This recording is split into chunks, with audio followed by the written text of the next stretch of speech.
In this video, we have some major news in regards to AEW. We now know that AEW will be changing its commentary team yet again. And to be honest with you, I actually think this is a step forward. We will talk about that in today's video. We're also going to talk a little bit about WWE and a current WWE superstar who will be making a massive character change. That also includes a heel turn. It's something I've been wishing for a very long time. So we're going to talk about that. And we're also going to talk about WWE returning to the UK in pay-per-view. But of course, you're probably wondering, why are we even talking about that? Guys, we all know Tony Khan has plans for the UK, and I think this move is simply just another move to help combat All Elite Wrestling. So we're going to talk all about this in today's video, but don't forget, click that subscribe button, ring the bell, get notified, join the Discord. A lot of cool things happening on Destination PW. We continue to grow every day, and your support is truly appreciated. All right, guys, so first we're going to talk about Dominik Mysterio. He made his debut in WWE during the beginning of the COVID-19 pandemic. This era in WWE was a very truly testing era for WWE because we saw lots of good things and we saw a ton of bad things. But one thing that I thought was really impressive, despite the fact that there was no crowds, we saw the debut of Dominik Mysterio. Now, as far as that goes, we also know Dominik Mysterio did win the SmackDown Tag Team Championships with Rey Mysterio. We've seen him in the ring with Seth Rollins. We've seen him in the ring with Roman Reigns and the Usos. We have seen a lot of great things from this kid. But everybody knows, I think it's very safe to say a lot of people will actually agree with me here. And if you guys don't agree with me, just tell me. But I don't think Dominik Mysterio is a strong enough star without the mask and without a mouthpiece. And I have been hoping for a long time that WWE would do something here because Dominik Mysterio really could go in the ring. And he is still so new to the business as he continues to work with WWE. Obviously, he will truly impress and get better, and that's what we want to see. We want to see progression.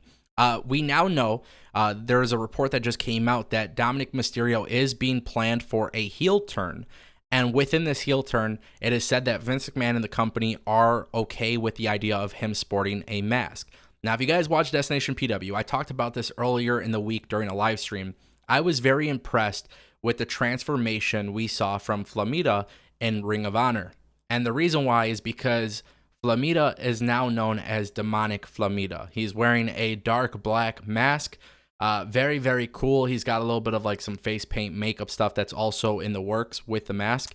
And I feel like Dominik Mysterio could take a lot of notes from what we have seen. I think Flamita has a really cool in-ring style.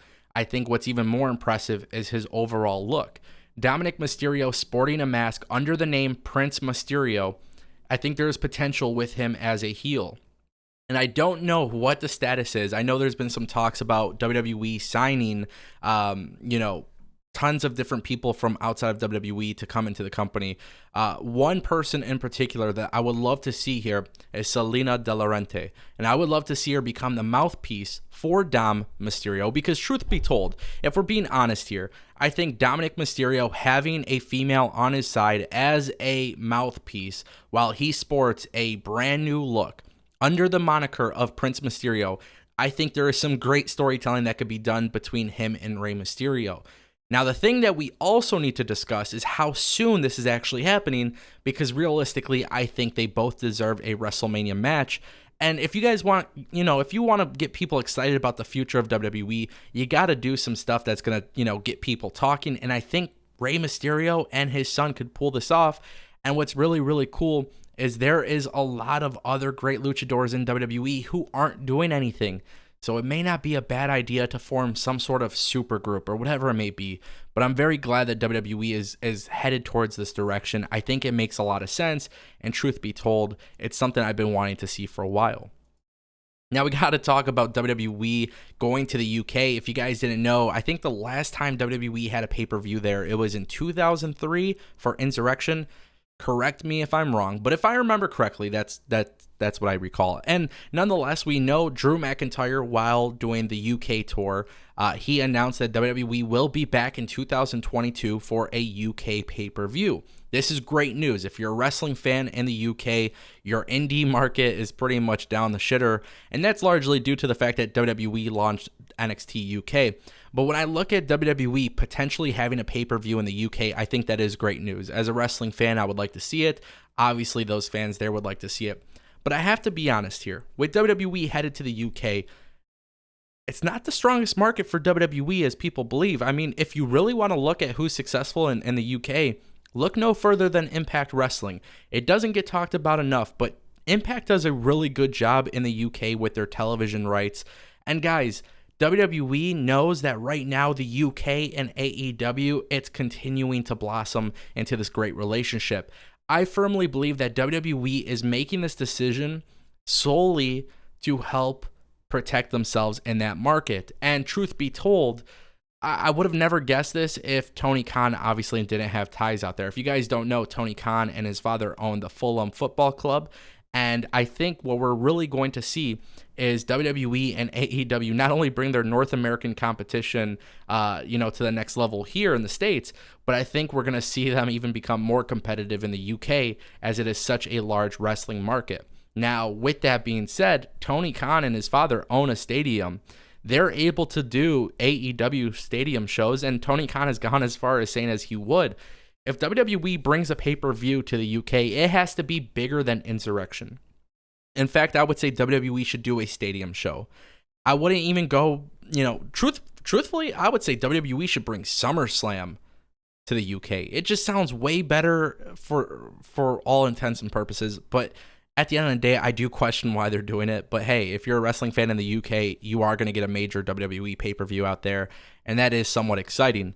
The real question is, will WWE be able to beat AEW? And truthfully, I just don't think so. I think the UK, as strong as it is for the WWE, it's been always a successful part of Impact's company.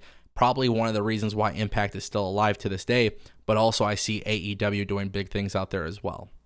All right, guys, the final story of today. We now know officially AEW is changing their commentary team for Rampage. So right now, when you guys watch Dynamite and Rampage, we see a little bit of mixture. Sometimes they change it up. Sometimes they have full-time commentators and part-time commentators join the commentary table.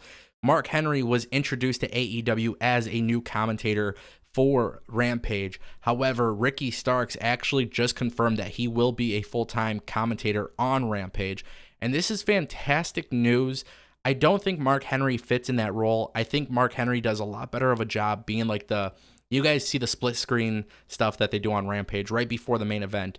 Mark Henry interviewing both competitors. That's what I want to see from Mark Henry. I want to see Mark Henry start taking the approach that Tony Schiavone has on Dynamite, where he'll do in-ring segments. I want to see backstage interviews. That's where I think Mark Henry fits. And I have no problem with AEW putting Ricky Starks there. We know Ricky Starks is still rehabbing his injury. Also, Ricky Starks is absolutely incredible on the mic. So putting Ricky Starks at the commentary table, it just makes a lot of sense. And ultimately, good on AEW. I think a lot of people, they love Mark Henry just as much as I do. I think we're all big fans of him. But it just sounds like there could be so many different things that are way better for the guy than sitting there on Rampage commentating. And quite honestly, I think this also allows Ricky Starks to continue improving his mic skills. So ultimately, a great decision. I think commentary on Rampage is going to be even better. And don't be shocked if AEW continues to make changes like this as the company goes on, because they're all about learning and getting better. I want to know what you guys think in the comment section down below. Thank you guys so much for watching, subscribing, liking, commenting. You guys are absolutely on fire. I greatly appreciate your support, and I'll see you guys next time right here on Destination PW.